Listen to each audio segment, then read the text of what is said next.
धनुष और बाण एक ऐसी तकनीक जो हजारों साल पुरानी है, एक महत्वपूर्ण मानव आविष्कार का प्रतिनिधित्व करती है। आर्कियोलॉजिकल एविडेंस से पता चलता है कि यह प्राचीन दुनिया के अलग अलग कोनों में मौजूद था। अफ्रीका में 70,000 साल से भी पहले के तीरों के अवशेष पाए गए हैं। यह मनुष्यों और इस हथियार के बीच लंबे समय से चले आ रहे रिश्ते को दर्शाता है। प्राचीन सभ्यताओं ने शिकार और युद्ध में धनुष की शक्ति को पहचानते हुए तीरंदाजी को अपनाया। इजिप्शियन वासी, जो अपनी सैन्य शक्ति के लिए प्रसिद्ध थे, बड़े पैमाने पर तीरंदाजों को नियुक्त करते थे। मिस्र के मकबरे और मंदिरों की दीवारों पर अक्सर तीरंदाजों के चित्र बने होते हैं। यह मिस्र के समाज में उनके महत्व को उजागर करता है। इसी तरह भारत में तीरंदाजी को एक सम्मानित स्थान प्राप्त था। वेदों जैसे ग्रंथ, जो सदियों पुराने हैं, तीरंदाजी का विस्तार से उल्लेख करते हैं। यह इंडियाई संस्कृति में इसकी गहरी जड़ों को रेखांकित करता है। पश्चिम की ओर बढ़ते हुए यूनानियों और रोमानों ने भी अपनी सैन्य रणनीतियों में तीरंदाजी को शामिल किया। ग्रीक मिथोलॉजी शिकार की देवी आर्टेमिस जैसे कुशल तीरंदाजों की कहानियों से भरी पड़ी है। धनुष के साथ उसकी निपुणता ने ग्रीक समाज में इसके महत्व को रेखांकित किया। रोमन, जो अपने संगठित लीजन्स के लिए जाने जाते थे, ने भी तीरंदाजों के महत्व को पहचाना।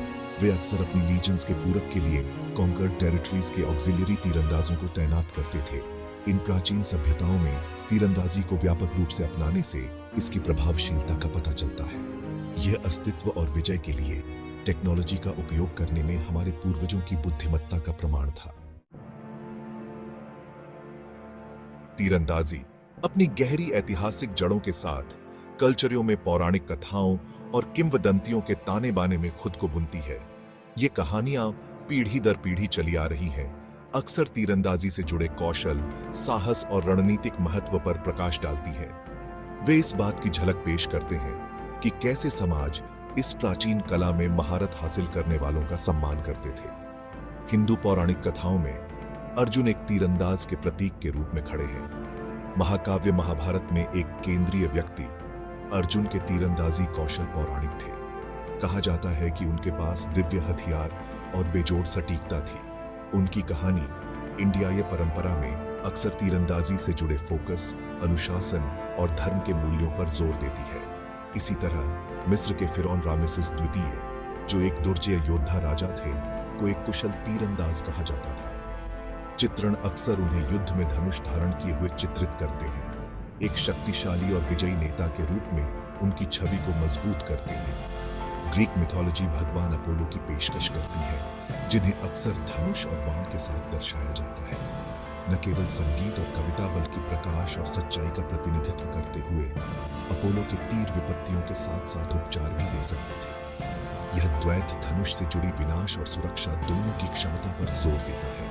ये हस्तियां वास्तविक और पौराणिक दोनों इस बात का उदाहरण देती है कि कैसे तीरंदाजी ने अपने व्यावहारिक अनुप्रयोगों को पार कर लिया। तीरंदाजी वीरता, दैवीय कृपा और नेतृत्व की धारणाओं के साथ जुड़ गई। ये कहानियां मानव इतिहास में तीरंदाजी की स्थायी विरासत को दर्शाती हुई प्रेरित और प्रतिध्वनित करती रहती हैं। शिकार से लेकर युद्ध तक तीरंदाजी की बदलती भूमिका काफी उल्लेखनीय रही है।